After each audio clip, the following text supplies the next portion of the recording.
Hi, everybody. Welcome, welcome. Hello to our Lap of Love family and everybody joining us. I'm so excited to be here with you today. I'm Christiana, one of the grief coaches here at our pet loss support team. And today I am joined by two pioneers of pet loss. So I'm here with Nancy Saxton Lopez and Ken Dolan-Del Vecchio. And they are the authors of the amazing book, The Pet Loss Companion, who also have a podcast by the same name that they host. And I love that you guys have both of these options because the book is so rich with information. But as we know, sometimes when people are grieving, it can be hard to sit down and read a full book, or just with the fast pace of our lifestyle these days. So it's nice to have that support and validation when we're driving the car or cleaning up the house to listen to on the podcast. So I love that you guys have those options. And from what I understand, you guys have been doing this for quite a while. Nancy, you started your first pet loss support group in 1990, and then Ken, you joined this venture in 2001 with her. Is that right? That is right. Yeah. So really excited to have you guys here with us. Now, today we're going to talk a little bit about something, something in your book that really inspired me and stuck with me is chapter 15 is the holding on to the lessons of grief.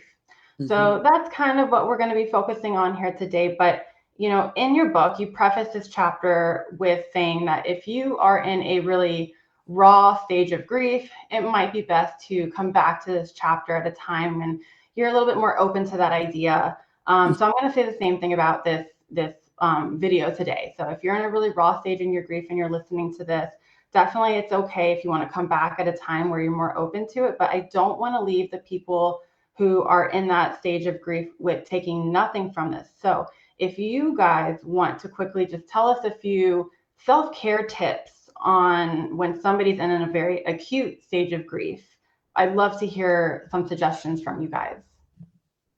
So I'll start and just say that the first thing you want to do is take your grief seriously, embrace it, welcome it. Don't feel like you need to push it aside or you need to judge yourself. There's so much judgment in our society about just experiencing whatever feelings we have when we have any loss, but when we lose a pet, that tends to be amplified. And we often feel like, what's wrong with me? I don't know if I should be this upset. I wasn't this upset when a human family member died. So the first thing I would say is just validate it and accept it and embrace your feelings, because that's the way you're going to move forward. And also be gentle, Mhm. self. I mean, we beat ourselves up, and it's hard enough to lose one of our beautiful companion animals. And when you don't feel like you have the support, then you kind of like get more internal, and then you get more upset. So it's one foot in front of the other. It's a long journey. It's a hard journey. But like Ken said, it's okay that you feel the way you feel, and you want to get supportive people around you. So, Talk to people who love and respect you and will take your feelings in that same vein. They'll be respectful, they'll be loving. And as Nancy said, just take care of yourself. Make sure that you get as much rest as you can. It may be hard to sleep, but try to get as much rest as possible. Try to eat as nutritiously as you can. Try to do some exercise. Follow through with your usual activities of daily living to the extent that you can. Maybe you're going to process your grief not only through talking to people, but also through listening to music or writing mm, a journal or writing a letter to your lost companion. There are many ways that we can get the feelings a bit outside of ourselves so that we begin to see them a little bit differently and find them a little more manageable. mhm, which is good. But I also want to start, it's interesting when Christina, and thank you for having us, Mhm. talk about what animals, to set the stage for this, what our companions do for us, right? So they give us such gifts. Um, Absolutely. we learn patience. We have to live in the moment. We get great physical health, right? good emotional health. It gives us the ability to be compassionate and have empathy and joy, right? Our Mm-hmm. animals, they're fun. They're funny. You laugh, right? Joy and comfort and unconditional love and purpose and responsibility. Also social experiences. Some people love to be out there with their dogs and they get to meet people. And that's really important for some. And But and I'm sorry. no, yeah. No, I was just saying I'm seeing the note from Christina that her Doberman was just diagnosed with osteosarcoma and will be crossing the Rainbow Bridge next week. It's just very important to do, as we just mentioned, to take really good care of yourself and to accept that you're going through anticipatory grief now because you know that this major loss is coming, and expect actually that it's going to hit even harder when you actually do lose your dear friend, and do all these things that are just going to cushion you as much as possible. Yeah. Mhm. Those are such profound tips. I really appreciate that. And well, Christina, I just want to tell you, we do have an anticipatory grief group, so that's absolutely free. So if you would like to join us, that's going to be tomorrow. But you mentioned something that people have said, and I hear this all the time, that losing my pet was harder than losing a parent or losing a family member. We hear that all the time, and people are often confused. They don't expect that, and Nancy, you bring up a great point. They bring us so much. They bring us a really unique kind of love they give so much. We can be vulnerable with them. We can really have that unconditional love. We can be vulnerable with them. We can put our guard down, take that armor off. So thank you guys. I really appreciate you guys sharing those tips for those who are in an acute stage of grief. And honestly, a lot of what you said, I think, is we can bring it all the way through. Now, to get to the meat and potatoes of what we're talking about today, holding on to the lessons of grief. So what does that mean to you guys? What can grief teach us? What are these lessons? So grief tears us open emotionally and spiritually, right? And sometimes in that tearing open, we really come face to face with all the range of feelings that maybe we didn't pay so much attention to in the rush of daily life. Mm, And we also, in our despair, we are often faced with the realization of what matters most to us.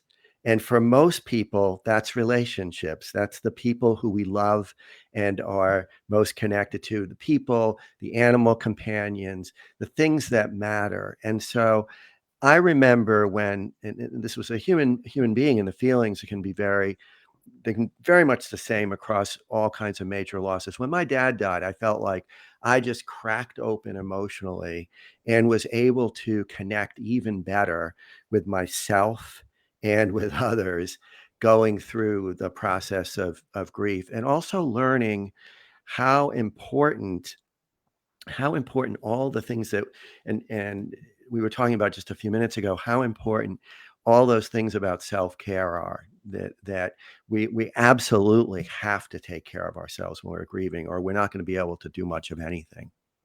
right, right. Now, also, grief makes us stronger. It doesn't, you wouldn't think that, but it teaches us compassion and how to forgive, because sometimes we need to forgive ourselves because of the guilt. So, Mm-hmm. so much guilt. Even if we are the best pet parents, we have this guilt, especially major decisions, or even if an animal has a major terminal illness. Well, maybe I should have gone to that doctor, or maybe I should have had that x-ray. And in that, I think what happens is it creates our character to have more depth, because we understand things a little bit differently through this process that is so devastating. Um, so we need to forgive ourselves. And then in some ways, we can be different with others. We can kind of help, you know, kind of move through a relationship in a different way, as to not to be so critical or annoyed or upset, that to kind of understand and accept, you know, that how important that relationship might be, and how you can be with somebody a little bit differently. So Yeah. emphasizing kindness, actually being kind to ourselves, recognizing the importance of being kind to others, that many, many things that we are at odds with other people about are very superficial. And if we can look beyond them and find connection, that can be part of what we take away from this experience. I mean, one of the things we take away for sure is how fleeting life is. Life Yeah. is short. Mhm. Life is short. I've heard people say, even if you live 91 years, it feels Or short. So when we lose our animal friend, we realize how precious our time with all of those who matter to us is. There's a great book by Dwayne Elgin. It's called Voluntary Simplicity, and he has a passage in it that the heading of which is let death be your friend. Mm. And I keep that with me all the time, because if you understand how brief our time is here, it can really help you pay more attention, be more present, have Mhm. more patience, do Mm. all the things that allow you to have a deeper, more meaningful experience all the time. And another thing is that we live in a very ADD world, Mhm. has been Yeah. for quite a period of time with social media, and our patience is low. And our animals, I mean, Boogie, when he's not going to eat. My is not going to eat as fast as I would like him to eat, maybe, right? Because I've got to go somewhere. And I have to learn to say, it's okay that I have to spend that extra time making sure that he gets what he needs. So it's learning patience, letting them smell and explore their walks, waiting for them to do their business, feeding our elderly cats and allowing them time to eat, taking heed to our dogs when they want to play or are hungry, you know. But that's something we can do with everyone in our life, right? And they live in the moment. Mhm. They live in the moment. We don't live in the moment. We need to live in the moment, and that's the whole practice of mindfulness, right? Mhm. Become very big over the period of the last few decades. But it's important to just be, like Ken said, be present, be Mhm. involved, be connected. Yeah. And we have a couple of comments. So I'm drawn to the comments. And Samantha talks about how when she lost her Minnie, she had had her for 18 years, and it all kinds of things they went through together. And we see this so much as well. So when we lose our animal companion, it's like the end of an era in our lives, and we recognize that the world has changed massively all at once. And that's part of our loss, this experience that now there's a time frame that's closed. And so there's a whole, there are sort of cascading losses Layer. that happen. And then Catherine mentions that she's had many losses all at once. Of course, when we have the loss of our animal companion, it doesn't happen in a vacuum.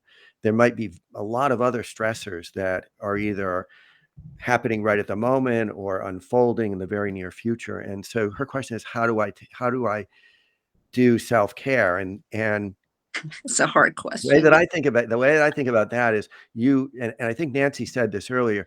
It's kind of a useful metaphor. You just put one foot in front of the other, and you might go very, very slowly for the first little bit, but you want to make sure that you're getting yourself out of bed in the morning, and that you're getting a shower, and that you're feeding yourself and any dependents who are part of your circle, part of your family. You may or may not have to take some time off from work, but you get very focused on the basics. That's Mhm. really a quick answer.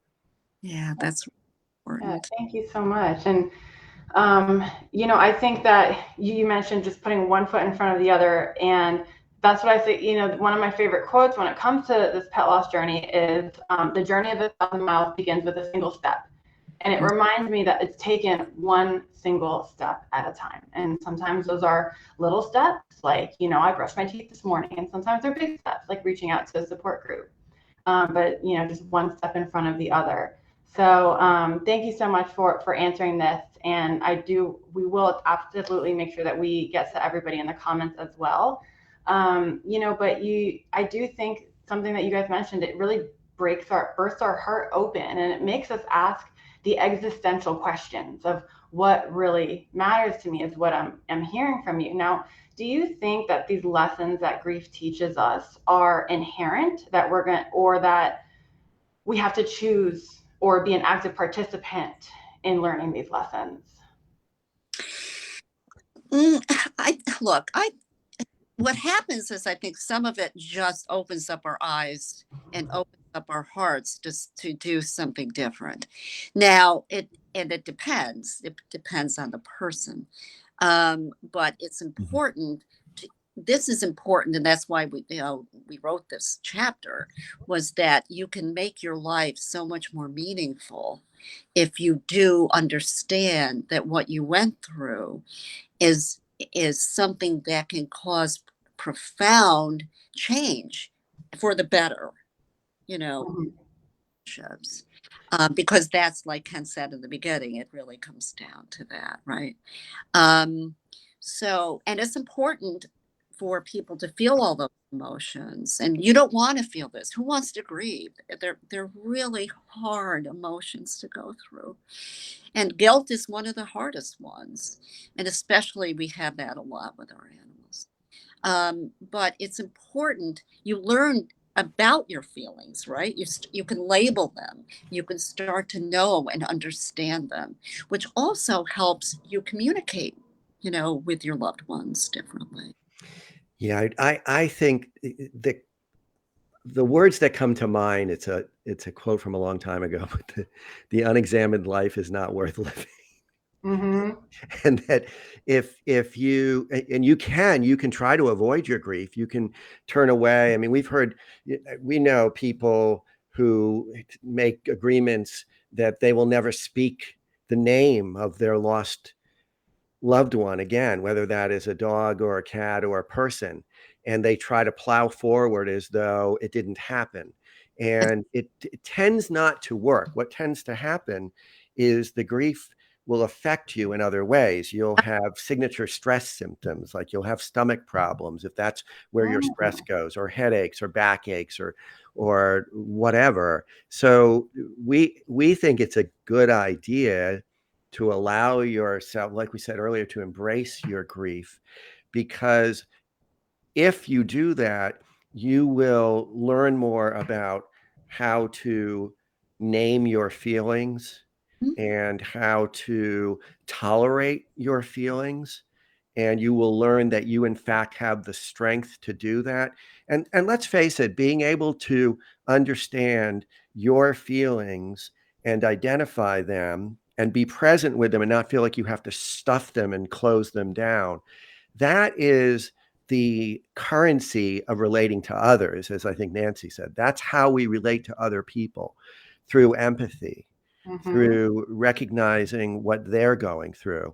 And in order to do that, we have to have the skills to identify and recognize our own. So sadness, despair, disappointment, grief, rage, confusion, all of those, when we can name those feelings in ourselves and tolerate them, we are better prepared to connect with others. And connecting to others is essentially the platform for good health.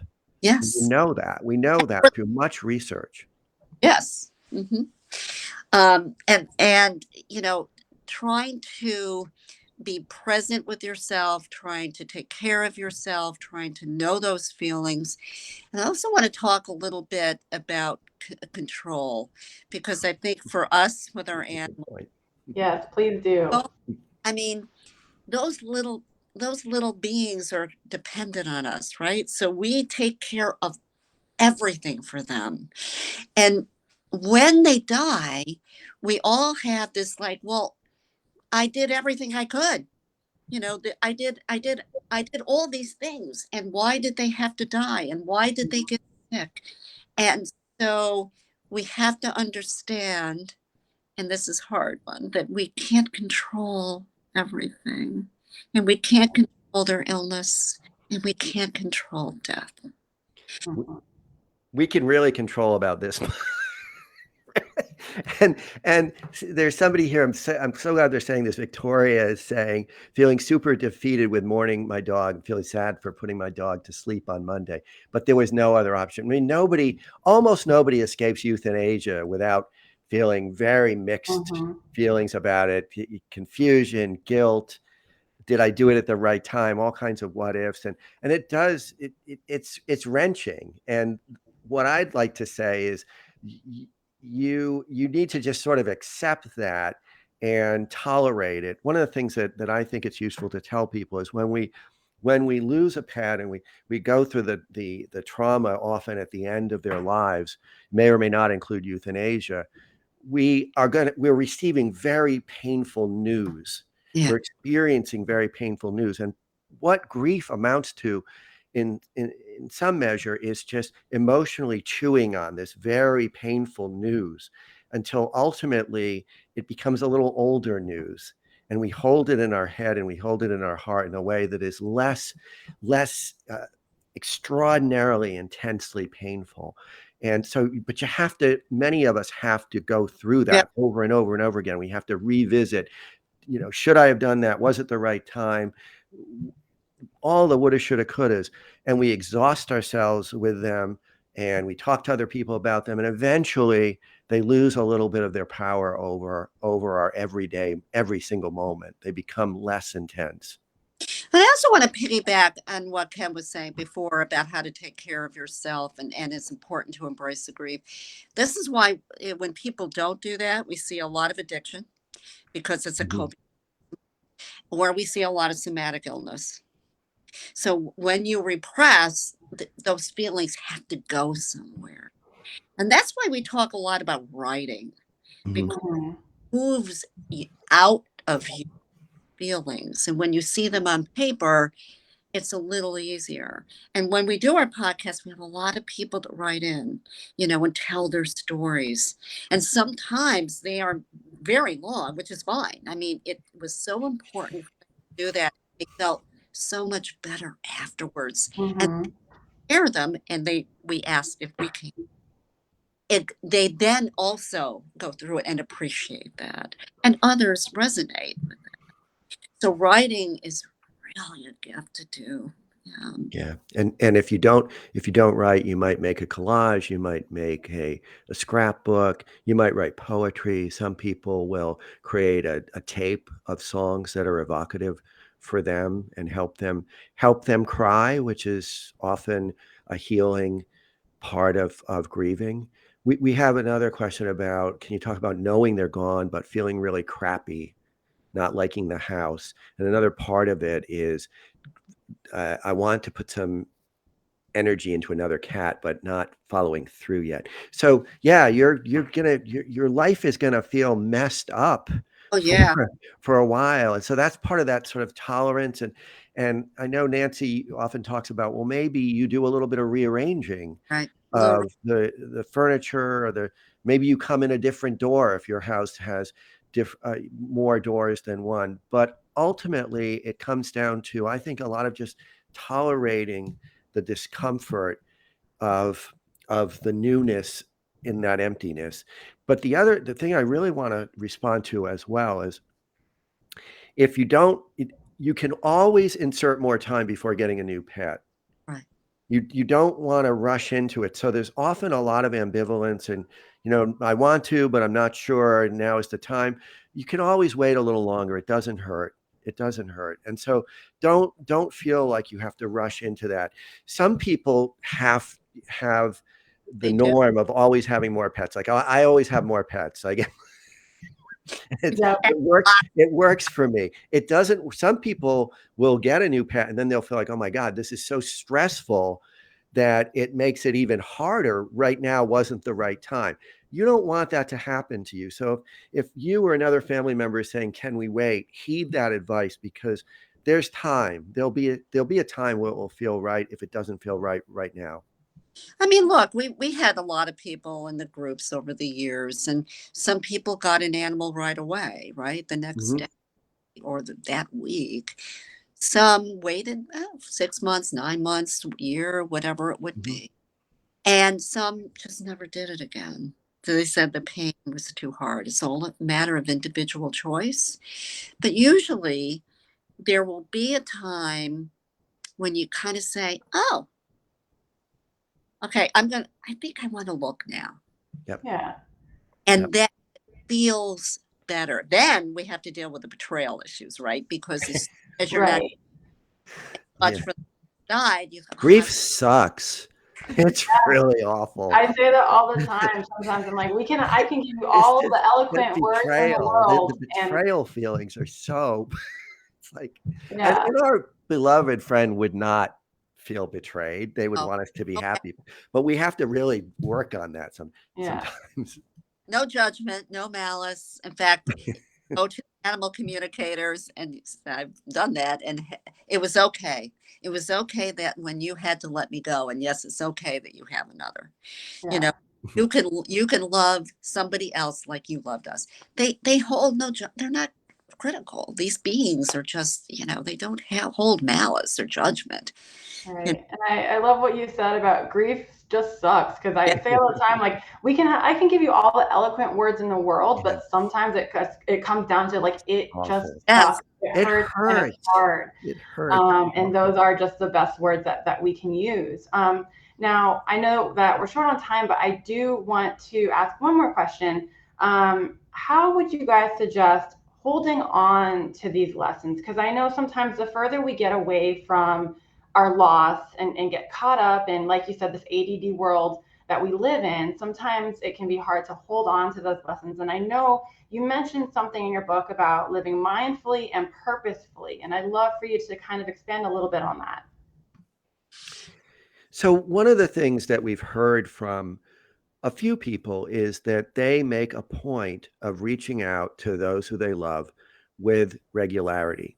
And in mhm. fact, we have a story about one person who puts stickies on their mirror in their bathroom on who they're calling, like who they're going to call this particular day or this particular week. And they make sure they do. They just make a brief phone call. And so just actually following through on connecting and making a habit out of that is one thing that people can do. And also, I think just the practice of mindfulness to begin with. Uh, it's meditation is wonderful, but a lot of people just it's too hard to do, Yeah. and really dedicate time to it. Mindfulness is whenever you think about it, right? What you see outside, using your senses, how you eat, what you taste, and it's becoming part. And Ken, you say it's not of nature too, right? To be Yeah. in nature and to be part of the earth. um, but that mindfulness will change kind of your perspective, and that you will feel more comfortable, you will feel calmer, you will reach out, as Ken said, and really pay attention to the people that you love. Yeah, my son is a very old soul. I think he's actually just 30 years old this time around, but I think he's been around before. And he'll tell me that he takes walks, and he and his wife take walks in the woods. They live in Germany with their dog, and he will sometimes stop and just be in awe of a particular tree. And he makes a point of sometimes actually naming them or Mm, hearing their names. And I think that this is something that is really beautiful. And I can tell, I'll just add something to what Nancy said. I have chickens, and chickens are in the moment. If you yeah. spend time with them, they are in the moment. They're very active. They're looking around, they're scratching around, they're interacting with each other, they're talking to each other. And if you can quiet yourself enough to be present with them, everything inside gets more quiet, gets to a meditative place. Even if meditation's hard for me. I'm a very hyper sort of person, but Mhm. I can be outside And that's really healing for me. So being outside and allowing yourself to not hurry, but to pay attention and to be in awe is something that I think we can take away, because one of the things that I learned from grief is how awesome life is. And I don't mean that in the colloquial way. I mean in the broadest way, that it's an amazing gift, this life that we have. And if we can sometimes recognize that, that can be one of the most important gifts. And we have to slow down. We have Yeah. to breathe the air. We have to experience our feet on the ground and recognize that we're a part of this unbelievable, enormous system here on earth. And it's an amazing gift. Our consciousness is an amazing gift. So Wow. Wow. Amazing. Yeah, I think that is what I needed to hear. And I'm not even in the middle of grief right now. So I know that was so helpful with so many of our families. I want to quickly there's a few more comments, if you don't mind, if we just kind of address them. Jimmy Anna says, I think I'm doing better. It was January 20th. The greatest sadness comes from a huge change in the daily routine, and that they worked from home for the past 13 years. And now everything has changed. it has changed. But that's Yeah. what we were talking about before, for her to maybe change her routine a little bit. She still may be working at home, but maybe she works in a different room, or maybe she can alter her time, or maybe she does something in memory of her beautiful baby and do take a walk right Mm. outside and be with. We had somebody, right, was holding the collar of her Yeah, dog. the people who hold the collar, hold the tags, hold a prized toy, and take the same walk that they always took if this was a dog who they lost, or some people walk their cats too. And so sometimes reigniting the old routines actually can help you to feel Connect. better as well. Yeah. Yeah, not having to abandon our rituals and our routines so abruptly, and allowing ourselves to still honor that. So I definitely love that idea. And then Lisa, tell me what you think about this idea. Lisa, in terms of getting a new pet, she says, if you're up for it, attend an adoption event to just love on the babies. It may be what you need without making the commitment of another baby. Yeah. Yeah. Yes, what volunteer work, uh, Volunteer. going to different shelters and offering your help, fostering. So yes, going and just loving on all of these babies who are looking for homes. I mean, any of that will be comforting, right? Now, for some people, it may not be. So we Yeah. Yeah. have Yeah. to be that. Yeah. But Yeah. Some people have told us they can't go near yeah, another pet, because it's too painful. So one of the things to keep in mind is that grief is extraordinarily individual in nature, and there are very few right or wrongs. People are sometimes very different. Oh yeah. I always say expression of our grief and our mourning is it's kind of like clothes. Like what fits somebody else and what somebody else's style may not fit you and may not be your style. correct. Right? We have time for one more question. Samantha says, how do I help my other dogs? Their other dog hasn't eaten for 3 days. She's giving extra snuggles, but sometimes he looks so sad. And they will. Grieving. Dogs do grieve, or other cats grieve. Animals grieve, and so and that scares her, right? Because now she's very hyper vigilant about the one that's left.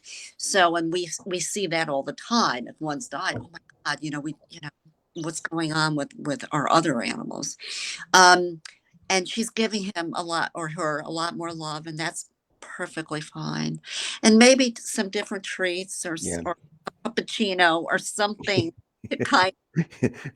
That's what I'm thinking. Up the allure of the Yeah, food. Cook her a steak. Yeah.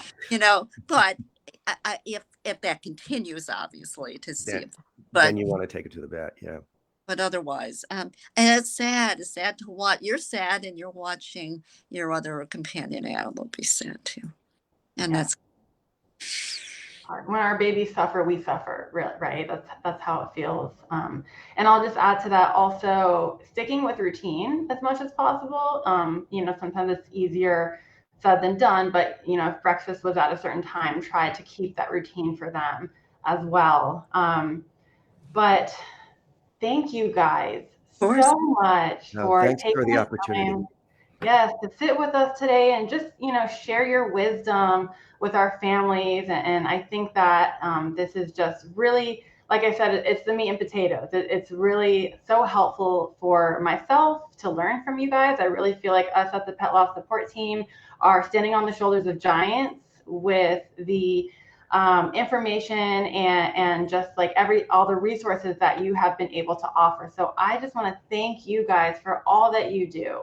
Thank you for Yeah, having. thanks very much, Christiana. We appreciate it. Yeah. All right. Take Bye, care, guys. everybody. Bye.